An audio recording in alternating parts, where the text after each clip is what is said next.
Friends అందరికీ నమస్తే అండి. This is Pavan, jobs Adda in Telugu. So RPF SI ఎగ్జామ్కి అయితే రాయబోతున్నారు. అందరూ అయితే రాస్తున్నారు. ఆల్రెడీ 3 రోజుల ఎగ్జామ్ కూడా కంప్లీట్ అయిపోయింది.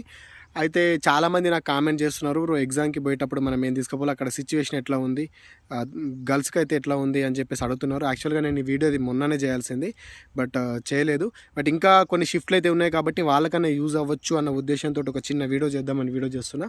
సో జాగ్రత్తగా చూడండి. ముందుగా అమ్మాయిలు వచ్చేసి మీరు ఎగ్జామ్కి వెళ్ళేటప్పుడు, అమ్మాయిలు కానీ అబ్బాయిలు కానీ ఎగ్జామ్కి వెళ్ళేటప్పుడు 2 ఫోటోలు మీ యొక్క అడ్మిట్ కార్డ్ని తీసుకొని వెళ్ళండి.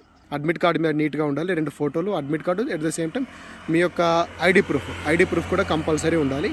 ఐడి ప్రూఫ్ అది ఆధార్ కార్డే కానివ్వండి, ఇంకేదైనా మీరు అప్లికేషన్లో మీకు ఎట్లా నేమ్ ఉంటుందో దాని ప్రకారం అయితే తీసుకుపోండి. దాంతోపాటు అమ్మాయిలు ఎవరైతే ఉన్నారో కమ్మలు కానీ, ముక్కు పుడక కానీ, అదేవిధంగా మన చైన్స్ ఉన్నా కానీ మొత్తం తీసేసేయండి. ఏం కూడా తీసుకపోకండి. సెంటర్కి పోయిన తర్వాత వాళ్ళు తీయించేస్తారు ఖచ్చితంగా. అది తీసినా కానీ మరి ఎక్కడ పెడతారు ఏంటి, అవన్నీ రిస్కులు ఎందుకు. సో కాబట్టి ఏమున్నా కూడా ఇంటికనే తీసేసి వెళ్ళండి. అమ్మాయిలకు ఏదైనా వెళ్ళకపోతే అంటే సబ్బు పెట్టి మరి తీపిస్తున్నారట. సో కాబట్టి అంత స్ట్రిక్ట్గా ఉన్నప్పుడు ఎందుకు మనం కూడా రిస్క్ తీసుకోవడం.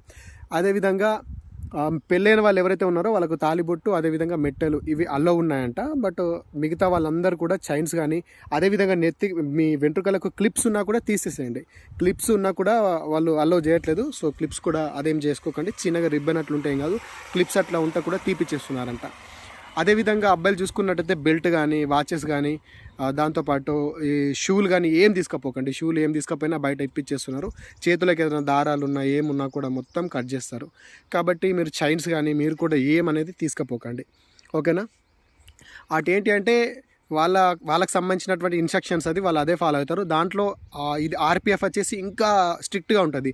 మనకు ఎస్ఎస్సిలో జరిగినట్టు ఏమి ఉండదు. ఆర్పిఎఫ్కి బాగా స్ట్రిక్ట్ ఉంటుంది కాబట్టి సో వాళ్ళ గైడ్లైన్స్ని కూడా మనం తూచా తప్పకుండా పాటించాల్సినటువంటి బాధ్యత కూడా మన మీద ఉంటుంది. కాబట్టి నేను చెప్పినటువంటి ఈ విషయాలను ఒకసారి గమనించి నెక్స్ట్ షిఫ్ట్కి వెళ్ళే వాళ్ళు ఎవరైతే ఉన్నారో సో దీనైతే ఒకసారి అర్థం చేసుకునే ప్రయత్నం అయితే చేయండి.